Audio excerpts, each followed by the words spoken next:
2 Chronicles chapter 23.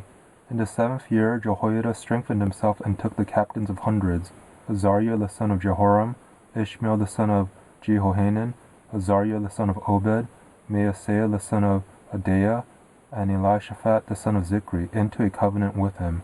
They went around in Judah and gathered the Levites out of all the cities of Judah, and the heads of fathers' households of Israel, and they came to Jerusalem. All the assembly made a covenant with the king in Elohim's house. He said to them, Behold, the king's son must reign, as Yahweh has spoken concerning the sons of David.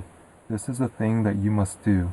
A third part of you who come in on the Sabbath, of the priests and of the Levites, shall be porters of the thresholds. A third part shall be at the king's house, and a third part at the gate of the foundation. All the people will be in the courts of Yahweh's house, but let no man come into Yahweh's house except the priests and those who minister of the Levites. They shall come in, for they are holy, but all the people shall follow Yahweh's instructions. The Levites shall surround the king, every man with his weapons in his hand. Whoever comes into the house, let him be slain.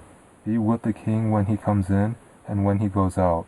So the Levites and all Judah did according to all that Jehoiada the priest commanded, and they each took his men, those who were to come in on the Sabbath with those who were to go out on the Sabbath.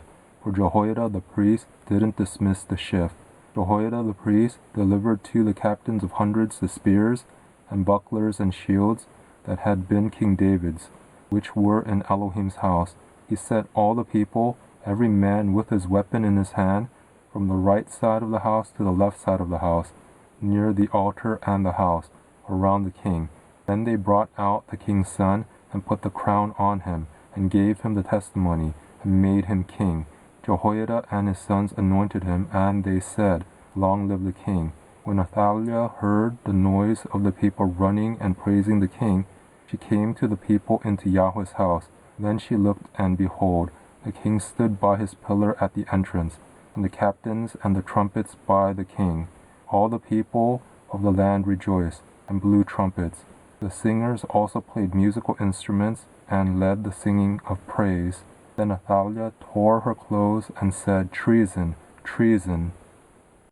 Jehoiada the priest brought out the captains of hundreds who were set over the army, and said to them, Bring her out between the ranks, and whoever follows her, let him be slain with the sword.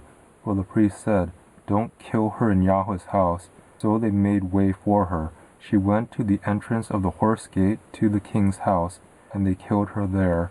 Jehoiada made a covenant between himself, all the people, and the king, that they should be Yahweh's people. All the people went to the house of Baal, broke it down, broke his altars and his images in pieces, and killed Mattan, the priest of Baal, before the altars. Jehoiada anointed the officers of Yahweh's house under the hand of the priests, the Levites, whom David had distributed in Yahweh's house, offer the burnt offerings of Yahweh, as it is written in the law of Moses, with rejoicing and with singing, as David had ordered. He set the porters at the gates of Yahweh's house, that no one who was unclean in anything should enter in. He took the captains of hundreds, the nobles, the governors of the people, and all the people of the land, and brought the king down from Yahweh's house. They came through the upper gate to the king's house, and set the king on the throne of the kingdom. So all the people of the land rejoiced, and the city was quiet. They had slain Athaliah with the sword.